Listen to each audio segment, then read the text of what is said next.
Conservative new media viewers and Jeremy Lin fans around the world, what's going on? We're here to analyze and recap Houston's 125-112 beatdown of the visiting Los Angeles Lakers tonight in Houston, Texas. With the victory, Houston improves to 21-14 on the season. They have won 5 straight games, and with the loss, the Los Angeles Lakers fall to 15-19 on the season. They have dropped 4 straight games.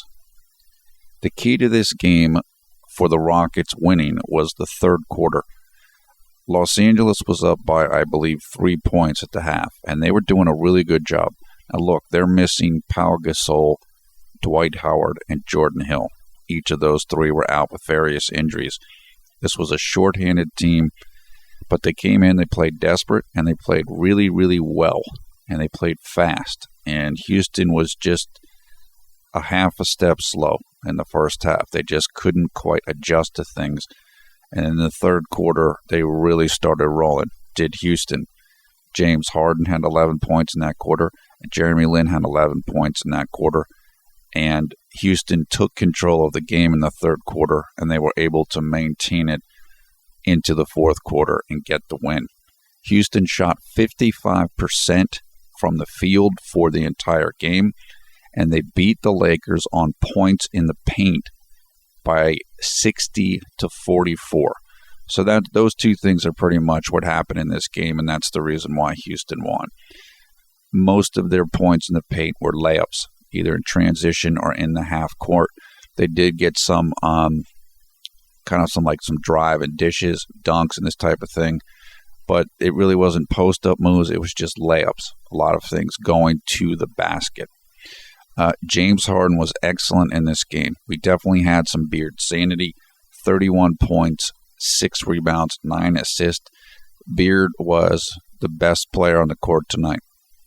He played extremely well and got some big buckets when Houston needed them. Chandler Parsons and Carlos Delfino were also excellent. Delfino was huge in the first half of this game. When the Lakers were making runs and they were up by a lot of points early, Delfino was hitting huge three-point shots to keep Houston somewhat close. I'm just really impressed with how well he has played this year. He's got a more complete game than I realized he had. I've seen him play a lot in international competition, and I'm pretty sure he played for Milwaukee last year. The thing I didn't realize with him is that he's got point guard skills. And I guess that apparently before he kind of grew more into a shooting guard size, he used to be a point guard. So, he definitely passes the ball well, and he handles the ball well. And obviously he shoots the ball incredibly well. And he's been enormous for Houston coming off the bench this season. And he was really big for them tonight. We had Linsanity 2.0 for the second straight game tonight. We'll talk about that more in a second. And Steve Nash becomes the 5th player in NBA history to record 10,000 career assists. Nash did get his 10,000th assist in tonight's game. And Nash played great, particularly in the first half of this game. He was the best player tonight for the Lakers. Meta World Peace was also really good. Kobe was hot and cold. He certainly made some big baskets in the second half. But Steve Nash in the first half was going crazy in a good way. He was causing all kinds of problems for the Rockets, both with his own scoring and setting up other guys. You kind of got a sense tonight of what Nash used to be when he played with Mike D'Antoni in Phoenix. I mean, that was just a sample of how good Nash was when he was winning the MVP 2 consecutive years, and Phoenix went to the Western Conference Finals. Now, Nash is like 38 years old now. He's going to be 39 soon. He can't do everything that he used to be able to do, but you got a really good glimpse of how good he was in tonight's game, and obviously he still is that good. That's why he could do it tonight. Okay, let's talk about Jeremy. 19 points, 6 rebounds, 5 assists. He played 35 minutes, shot 7 of 13 from the field, hit 2 out of 6 three-pointers, hit 3 out of 6 free throws, 4 steals, no block shots, 7 turnovers, plus 11 plus minus, and his overall efficiency number was 18. Now, 17 of his 19 points came in the second half, which is very important. We'll talk about that more in a second. Jeremy struggled early in this game. If you watched the game, you saw that Coach Kevin McHale pulled Jeremy about 5 minutes into the game, and he put in Tony Douglas.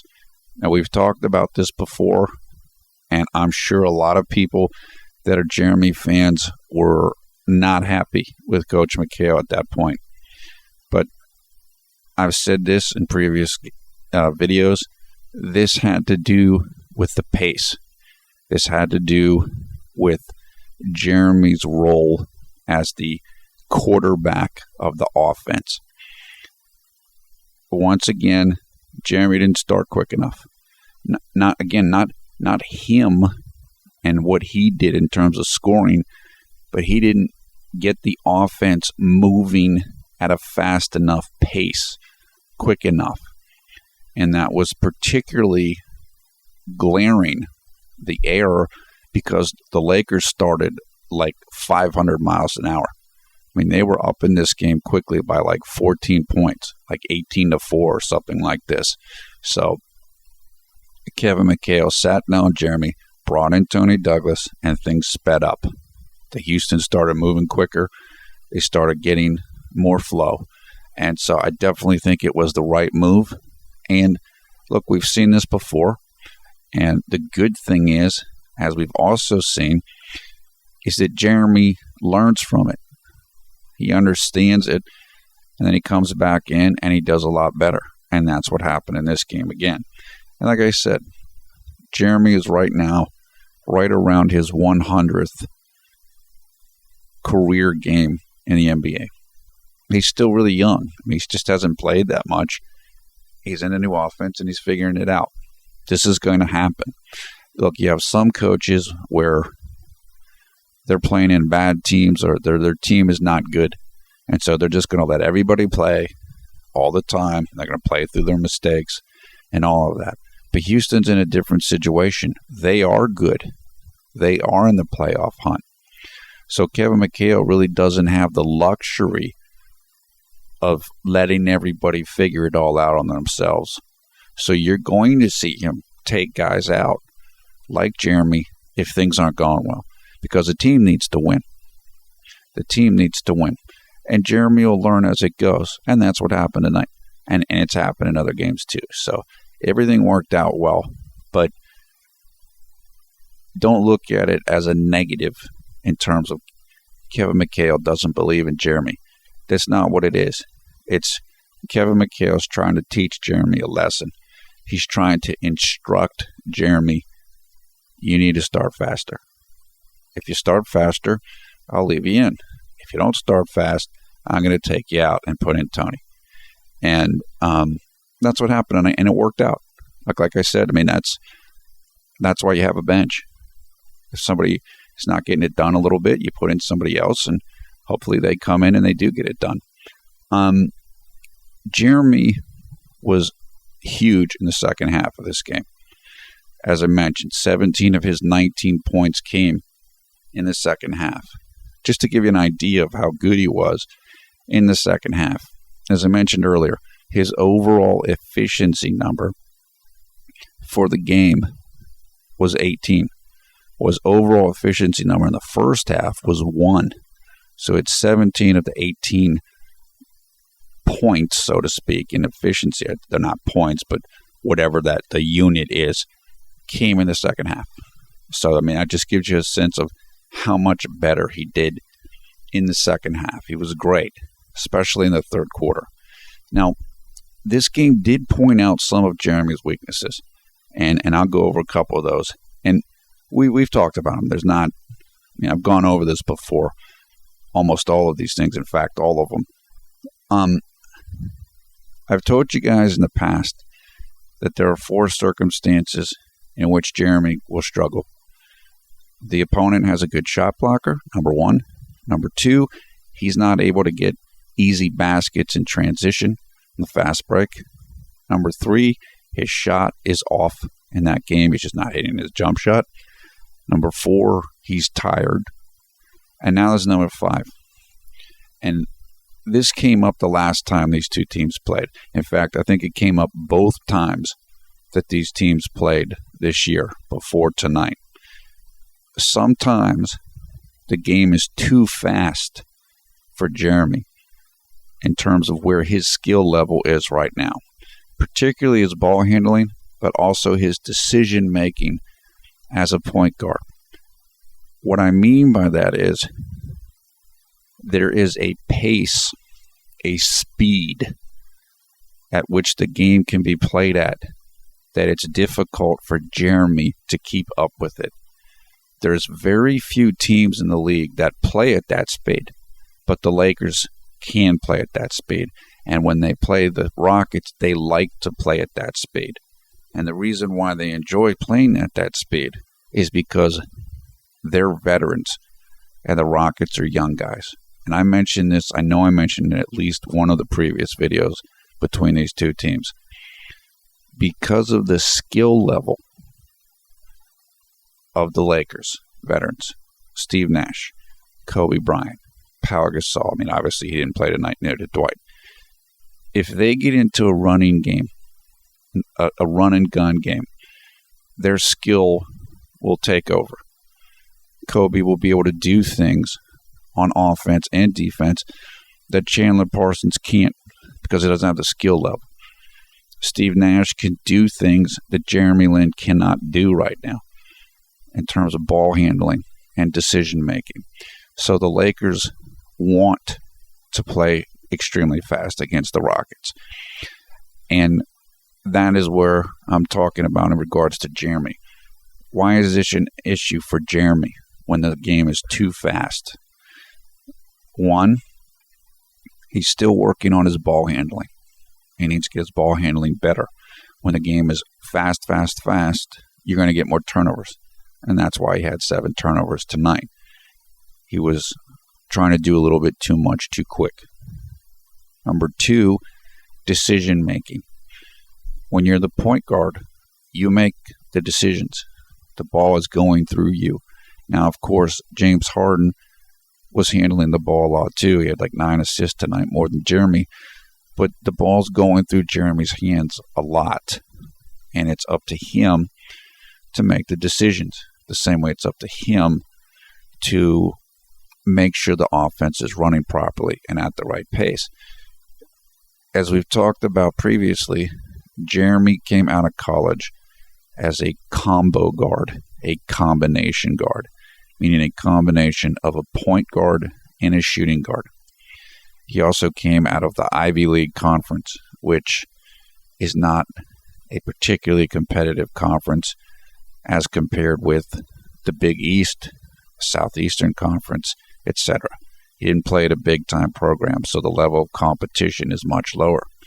So you have a guy coming from a lower competition conference who's not used to playing point guard all the time. I did it in high school, but that was 4 years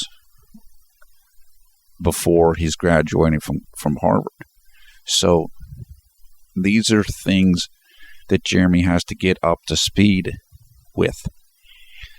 And he's getting there, and he'll get there. I have no doubt in my mind he'll be able to do all of this, but he's just not there yet.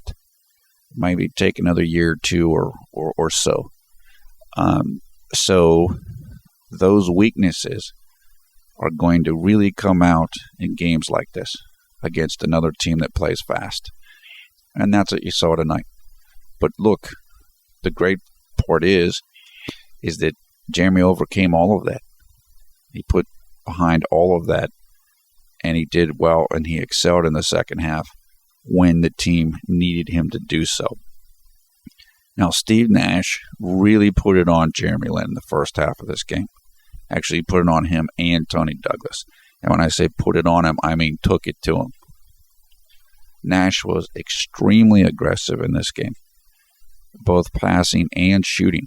You saw him looking for his shot, jump shots, layups, etc. I think that's a really smart strategy that Steve Nash and Coach D'Antoni came up with. They're probably thinking, look, they're not expecting you to come out and look for your own shot. You're the facilitator.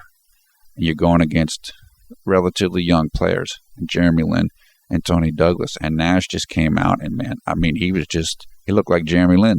He was just going to the rim, just aggressive as heck, and it worked. And, he did a great job. I mean, like I said, he was the reason why the Lakers were ahead in this game at halftime.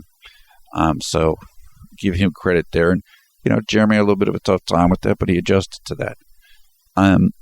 Another thing I saw in this game is that Jeremy,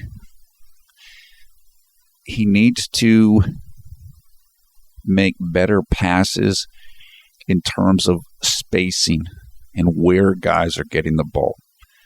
I'm trying to remember when this occurred. I think it was the third quarter. Maybe it was the second quarter.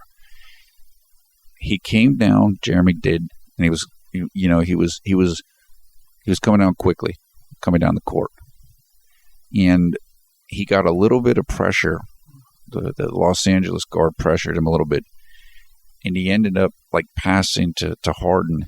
And it was almost like Jeremy gave him the ball, and then he was right in Harden's space. It's like Harden couldn't move because of where Jeremy was.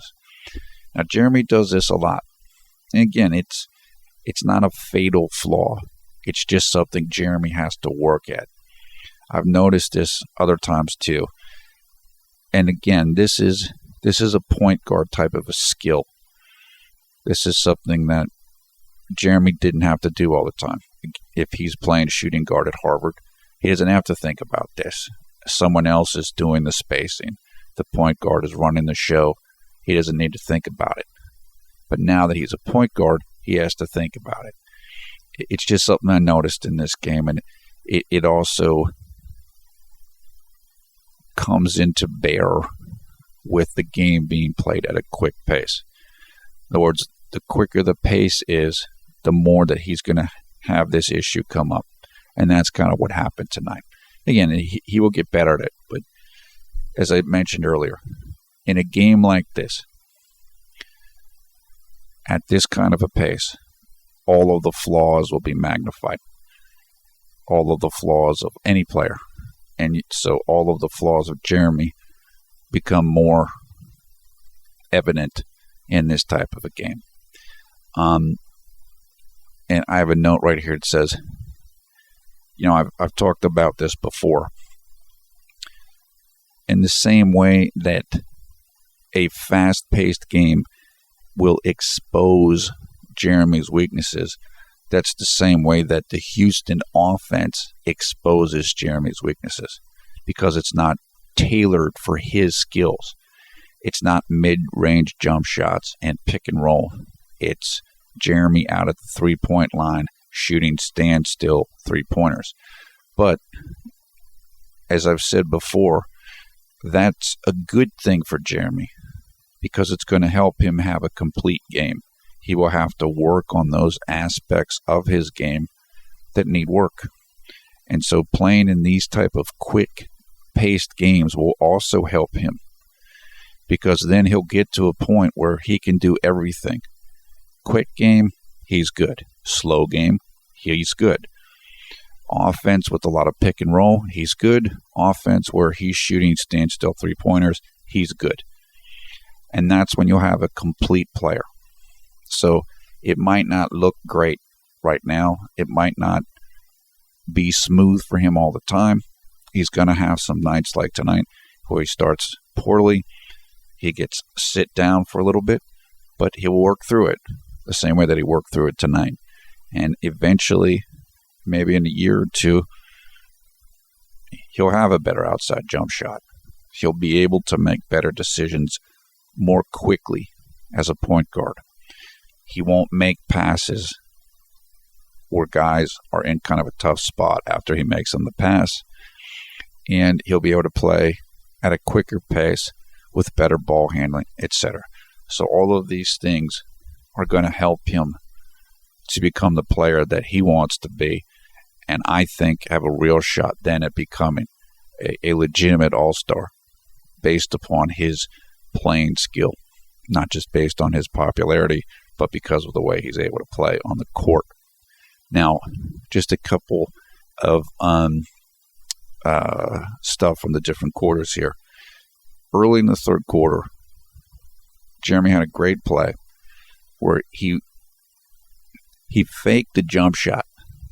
He went up like he was going to shoot. He faked out his defender, and then he passed the ball to Marcus Morris for a dunk. And that was a really nice play. When you're doing that type of a play, it only works if the guy you're passing to knows you're going to pass it. A lot of times what will happen in that situation is you go to make the pass, and then the guy you're passing to has his head turned around because he's looking for a rebound. He thinks the shot is going up. So that's good chemistry between Jeremy and Marcus Morris, because obviously Marcus Morris knew what Jeremy was going to do. He was able to catch the pass. He faked up. His defender went beyond him, and he got a dunk. That was an excellent play by both guys. Late in the third quarter, Jeremy did another fake. He faked a pass. A defender was rotating. Jeremy was wide open when he caught the pass. When he caught the pass to him, and then he faked the pass to a guy that was to his left, I think standing in the corner on the left side. And so because he faked the pass, the guy that was standing in the corner from Houston was wide open. So the guy on defense that rotated to cover Jeremy, he had to make a decision. Do I cover Jeremy or do I cover the guy in the corner? Because Jeremy faked the pass to the guy in the corner, the defender chose to go and cover the guy in the corner. Jeremy's wide open. He hit a three-pointer. That was first counted as a two-pointer, but it was a three-pointer. It was about 35 degrees from the top, from the three-point line. That was a great play. Again, it's a very smart play. A lot of times, plays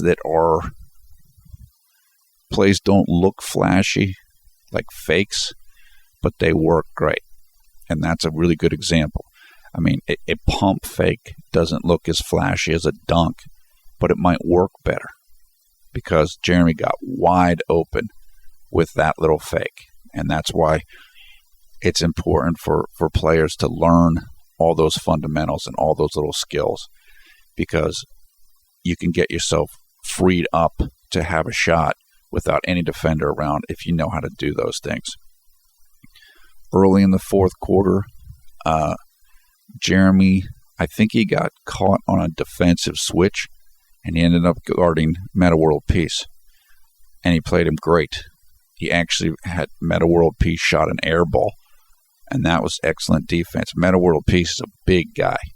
Meta World Peace probably about 260. Big, strong, physical guy. Jeremy played him great. And earlier, I think in the third quarter, Jeremy forced Kobe to miss a couple shots. So like I said, Jeremy's a very good defender. When he struggles in man-to-man defense, it's because he's guarding little guys that he's bigger than.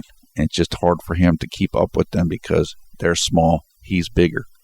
When you put him on a little bit of bigger guys that aren't too big, he can do better. You know, he can stay with Kobe a little bit. Certainly he can stay with Meta World Peace. Now, Meta World Pieces can muscle him, but he can guard him in foot speed and lateral movement. And he did great on those couple of sequences. In the middle of the fourth quarter, the game was still up for grabs. Houston was up by maybe 10 points or so. Jeremy forced a jump ball. Steve Nash is coming down dribbling. Jeremy reached his hand in, grabbed the ball, and forced a jump ball, which Jeremy won. That was a key play, And then the play of the game for Jeremy was soon after that jump ball. I believe he drove to the rim on the right-hand side. Yeah. And he put a really nice layup right over the Lakers center, Robert Sacre. Got fouled pretty hard. But he sunk the layup and hit the free throw. And that put Houston up by 14. I thought that pretty much sealed the game. That was the play of the game, certainly for Jeremy. It might have been the play of the game for Houston, period. And I've talked to you guys before about how it's important for Jeremy to develop individual moves on the perimeter, things that will allow him to get free to shoot jump shots and to get to the rim. Well, if you saw that move, he made a really nice crossover. Crossover, if you don't know basketball much, just means you start your dribble on one side, your left hand, and you come back to your right hand. And when crossovers are done really well, they usually leave the defender off balance. And that means that then you're in a position as the offensive player to do what you want to do, because you leave the guy off balance. So you want to drive around him to the rim, you can do that, and he won't be able to keep up with you. You want to take a step back and shoot a jump shot and get space between you and the defender, you can do that.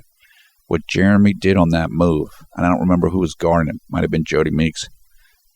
He started to his left and left-handed dribble, moved to his left, stepped to his left. The defender started shifting his body weight towards Jeremy, where Jeremy was going, and then Jeremy dribbled the ball over to his right hand and went around the guy, because the guy's body weight was still leaning the wrong way. And Jeremy did that crossover quick and got right by the guy. That was a really nice individual move. That's the type of thing he's going to have to develop, and obviously he's working at it. Now, just Mr. Clutch, Jeremy Lin came through again. Mr. Fourth Quarter came through again. And as I've pointed out before, and as I mentioned earlier in this video, Jeremy overcame the difficult start in this game. And I know I've said it before that that's an important skill as a professional athlete. You need to be able to forget what you didn't do well. You need to have a short memory. And that's what Jeremy did tonight. He wasn't sitting there and pouting and thinking about, I messed up in the first quarter. He's like, nope, second half, I'm going to come out. I'm ready to roll. Linsanity, boom, boom. And that's exactly what he did. And that's really good. So that's an important part of his mental development as a top-level player. So very happy to see that. So the summary of this game was Houston won this game, and they had to win this game. They had to win this game. The Lakers are without those players that I mentioned earlier, Dwight Howard, Pau Gasol, Jordan Hill, basically almost all of their big men, power forwards and centers. They had to win, and they did win. Houston tomorrow, they will be playing again. They're going to be playing General Grievous and the New Orleans Hornets in New Orleans. That should be a good game. The Hornets got back Eric Gordon, I can't remember who it is. There's a guy that's been out for them that's back, and they're playing a lot better right now with him. So that's going to be an interesting game. Hopefully Houston can be ready for that one. The Lakers are having a tough time. So for the Lakers fans, this is a very difficult period. The team is injured, and this part of the schedule is very, very difficult. Tomorrow, the Lakers are playing San Antonio in San Antonio. So they have to go back-to-back, go play the Spurs. Spurs are rested. The Spurs are one of the top 3 or 4 teams in the league. And you're going in to play them without 3 of your top dudes. That's not good. And then after that game, I think two days or something after that, then they're going to go back to LA and play the Oklahoma City Thunder. So if the Lakers are going to pull things together and make a playoff push, I don't know if it's going to start right now. I don't think I doubt personally that they're going to beat the Spurs and the Thunder, although you never know. But soon thereafter, the Lakers are going to really, really need to start playing better. Because if they don't start playing much better quickly after those next two games, then they're not going to make the playoffs. I mean, Houston's right now, I believe, is in the 6th spot in the West. Houston is 21-14 or whatever. The Lakers are 15-19. I mean, Houston's way up on them. So at some point, you run out of games. There are only 82 games. We're getting close to the halfway mark. So the Lakers, they're just going to have to figure it out some way, or maybe they decide they're going to make a trade or trades. Maybe they trade Powell. I don't know. We'll see. But if you're a Lakers fan, these are difficult times. I mean, I'm not sure what the team's going to do, and hopefully the Lakers can pull it together if you're a fan of the Lakers. But it's challenging right now. It's tough. I mean, things have gone much differently than I think a lot of people thought they were going to go this year, at least so far. Finally, Jeremy had a tough first half. Things did not look good for him early. Now they're like, oh man, people are going to be complaining about Kevin McHale, but all's well that ends well is the saying in English. You know, if things end up well, everything's fine. That happened before, and that's what happened in this game. Now, I just want to give out a couple of comments to some of the commenters on the last video. Just didn't get a chance to answer.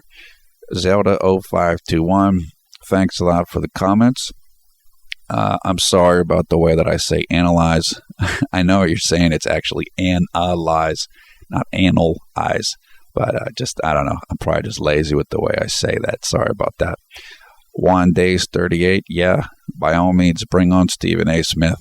John and I we'll show. We'll do the showdown. We're here. We're ready for that. There's no problem with that. John and I used to work in radio. Actually, John's done a lot of radio.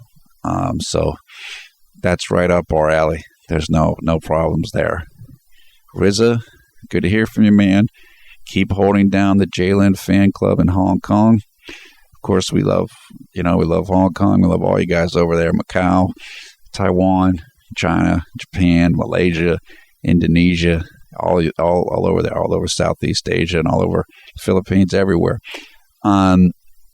Rec Boilable, yeah, it's important that players get respect.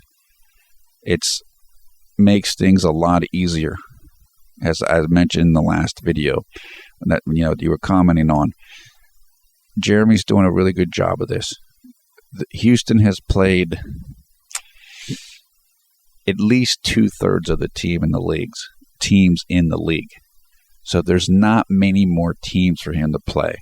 And the only team really that's really gotten the better of him is Oklahoma City. I mean, maybe Miami too, but when Houston played Miami earlier this year, Miami wasn't treating Jeremy the way they did last year, where they try to make him look bad. So I think Miami respects him. And look, I mean, Oklahoma City respects him too. It's just a thing of, as I mentioned before, in my opinion, Russell Westbrook doesn't like that he's behind Jeremy Lin in the All-Star voting. And I don't blame him. Russell Westbrook's a better player than Jeremy Lin. So Russell Westbrook's probably looking to come out and make a point. And that's fine. That's fine. But they respect, like I said, I will tell you this. Russell Westbrook respects Jeremy Lin. I mentioned it in the game videos. He's not trying to go at Jeremy Lin the way he used to, meaning he knows Jeremy can play defense. And so he's trying to get his points against Tony Douglas. He's trying to get his points by running Jeremy off of screens and stuff. So I can assure you Russell Westbrook respects Jeremy Lin. at least to a certain extent. And as far as Kevin Martin, I mean, that could be anything. Like I said, that could be, Kevin Martin was traded from Houston for James Harden. That was the main parts of the deal between the two teams. So that could be, that could be Kevin Martin trying to get revenge on Houston. That could be Kevin Martin trying to make Jeremy look bad because he's mad at Houston and the general manager and the owner. It could be anything. I don't know what Kevin Martin thinks about Jeremy Lin, but it's not really that important. It's just, Jeremy has earned the respect of most of the people in the league that play. I'm sure of that. I'm no doubt in my mind. And he'll keep working to earn the respect of the rest of the guys that played. Most of the guys that you might not respect him, they haven't played him yet. So it's the guys that he's played against, almost all of them, I'm sure, respect him. And that's what I said, the Jeremy Lin Revenge Tour, the Jeremy Lin Respect Tour. And he's doing great with that. So I have no concerns about that. And it does make things easier. Believe me. I mean, look, anybody that's ever played any sport or done anything, you can play a musical instrument or do anything, be in the math club or the chess club in high school. If you go and compete against somebody and they think you're not good, they're not, you're going to have a tough time. You're going to have a very difficult time. But if they respect you, then things go easier for you because they don't try to punk you out. They don't try to just think they can walk all over you. And that's what Jeremy was dealing with. But he's mostly past that. It's like we talk about with the haters and the doubters. Most of those people know by now it's over. They lost. Jeremy's for real. He's legit. He's not going anywhere. He's for real. He's Linsanity guy. That's not a fluke. And I think they understand that. And it's getting clearer and clearer all the time. I was actually working up a data sheet for myself for all of Jeremy's games this year. I mean, he's had Linsanity 2.0 for like 8 of the last 12 games. I mean, it's, as I said before, he's over the hump. It's over. It's done. He's, in my opinion, he's just about all the way finished with the knee in terms of probably being all the way back and just not having to worry about it in terms of concern about re-injury. I would still give it another month and a half, maybe 2 at the most, and that's it. So he'll be done with the injury issues. He's learning the Houston system on offense. He's learning his teammates, and he's getting respect from everybody, including the team. Look, we all remember early in the season where it seemed like the team didn't want to pass on the ball. I mean, that's over, man. It's been over. So everything's going good. Everything's going good. He's doing a great job with that stuff. Finally, Mr. Round Eye, I agree with what you said about Kobe assist being a good thing. Jeremy's very good at this. Just for people that don't understand, somebody wrote an article maybe a month ago, and the point of the article was when a player shoots layups or in close attempts,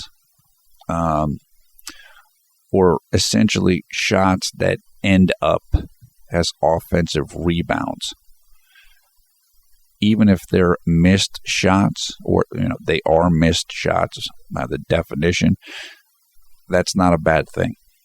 And the writer of the story termed that missed shot that ends up as an offensive rebound a Kobe assist, because he was pointing out how Kobe will miss shots, but the Lakers get offensive rebounds, and then they get second chance baskets, meaning they get another attempt to score on offense, and they score.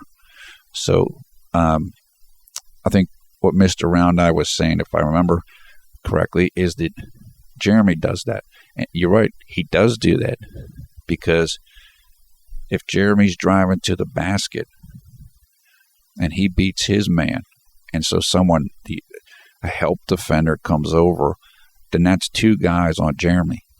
He misses the shot, then the defender that came over to help stop Jeremy, his guy's wide open, meaning that guy can go get an offensive rebound and he's going to get a shot. The person that does this the most, in my opinion, in the league is Derrick Rose. And the Bulls are great at that.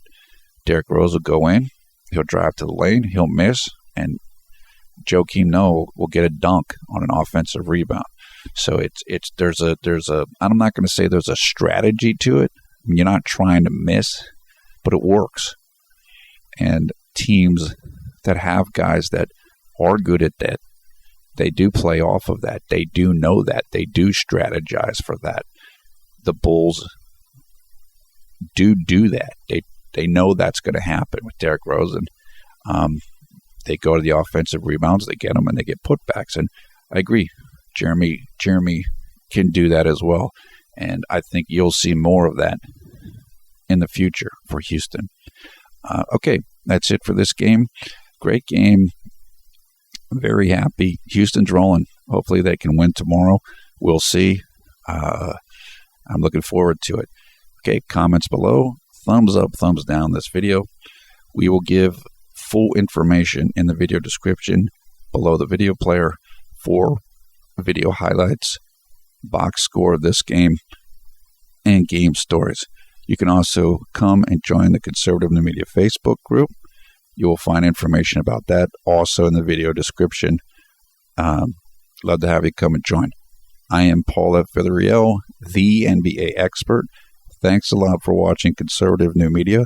We strive to be the #1 Jeremy Lin YouTube fan channel. Thanks a lot for watching. Have a great night or a great day wherever you may be when you watch this. We'll talk to you again soon.